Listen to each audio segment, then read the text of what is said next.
And welcome back to our Greek gods and goddesses. Some brilliant stories that are going to help us really get to grips with our topic about ancient Greece. In the last story we heard about how Athens became known as Athens, and King Cecrops had to make a decision between Poseidon and the Zeus's daughter Athena, and he set them a challenge to find something, a present that would make him decide. And we remember that Poseidon found the fantastic horse, and we had that beautiful picture of the first horse for man, and Athena created that beautiful olive tree that still stands there now. And of course, as we all know, Athena won because olives are just the best. You won't understand it now. Today we are going to read a story called The Immortal Blacksmith. Now, a blacksmith was somebody who would hoof horses and do other sorts of things with metal. And this story is about Happhaestus and Aphrodite. "Very well," said Hera. "If Zeus can give birth to children by himself, then so can I." And she promptly had a baby son, Happhaestus. But Happhaestus was nothing like dear Grey Eyes. He was not tall and statuesque, and no one was struck dumb by his beauty. In fact, Happhaestus was bent and buckled like a little goblin, and his baby face went purple as he howled in Hera's arms. When the other gods saw him, they laughed and couldn't stop laughing, which made Hera very sorry that she had given birth to him at all.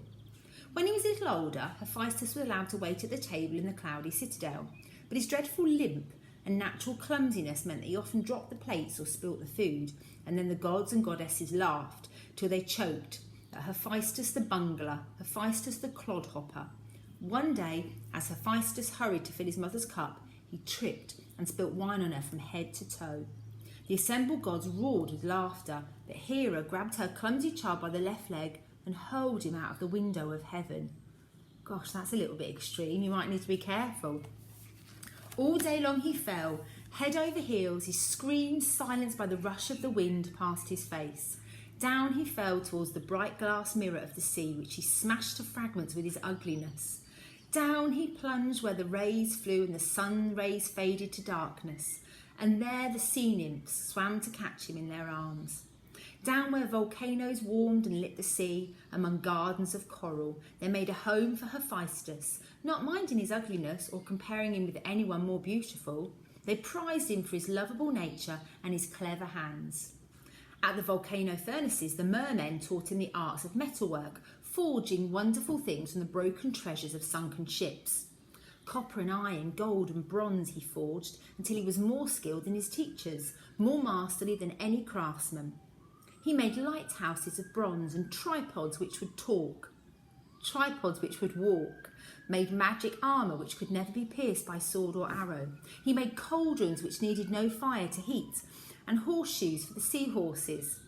But only when he knew he was the best blacksmith in the world did he set about making his masterpiece, a present for his mother. You see, there he is falling, and there are the mermen and the sea nymphs catching him.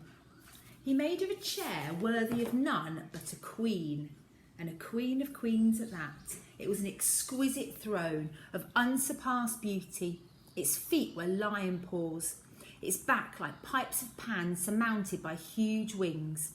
Eagle talons clasped the twin orbs which decorated the arms of the chair. When it was made, Happhaestus burnished it for 12 days before asking the messenger of the gods to take it for him to the Queen of Heaven. And here's a beautiful picture of the throne. You might think actually his mother doesn't deserve something so fabulous. Hera was entranced. "Who sent me this, Hermes?" she asked. But Hermes had promised Happhaestus not to answer that particular question. He only winked and said, "Someone who was once very close to you." Hera waited until all of the other gods and goddesses were there, including Zeus. "See what a lovely present an admirer sent to me." And she wriggled her bottom deep into the gleaming bronze chair seat. The chair hugged her close. Its metal arms closed around her in a gripping embrace, and the eagle talons closed around her wrists. She gave such a shriek that snow fell in avalanches from the peaks of Olympus. But though she squirmed and tugged and struggled, there was no breaking free in the terrible chair.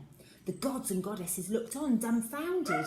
"You did this, Zeus. This is one of your jokes, one of your punishments," Hera howled. "No," said Zeus, trying with a length of lightning to prise and open the bronze manacles. He was shocked and alarmed. An enemy had succeeded in breaching the security of the cloudy citadel, and he was pretty sure someone would very soon be demanding a ransom for the Queen of Heaven.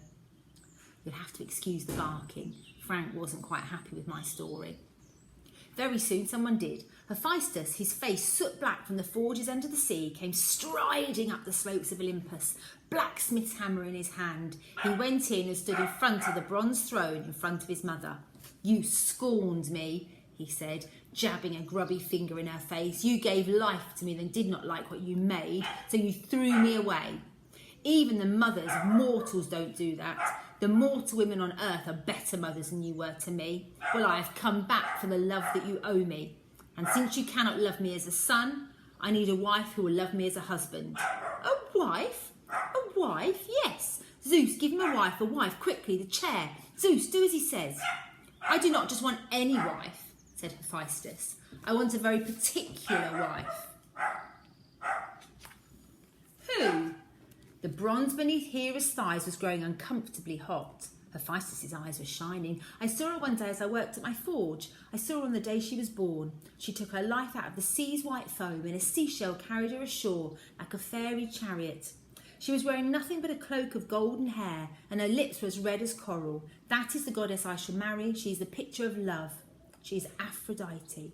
"Aphrodite?" Suddenly all heaven burst out laughing. Not Hera, not Aphrodite, but every other god and goddess held the sides and rocked with laughter. "Aphrodite, the goddess of love? Marry this misshapen lump of immortality?" Happhaestus did not laugh with them, but he did not smile. "Love is what I lack. Love is what I most desire. So either give me Aphrodite for my bride, mother dear, or prepare for a long friendship with that magic throne of yours." Smoke began to plume from the pipes of the lovely bronze chair, and Hera's robe started to char. What could they do? Aphrodite could screw up her heart-shaped face, purse her sweetheart mouth, stamp her pretty feet, all she liked. She had to marry him. She was not kind to him. She was not true to him. But she dared not treat him too badly for fear her bed would eat her, her bath roast her, her chariot toss her up amongst the stars. And such was Happhaestus' craftsmanship, learnt by the undersea forges, that gods came to value him in time as highly as the most handsome among him.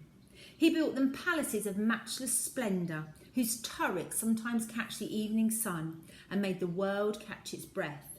He made statues of gold which walked and talked and did as they were told. He made thunderbolts for Zeus and arrows for the hunter gods. And there he is, look, with his beautiful bride, working away.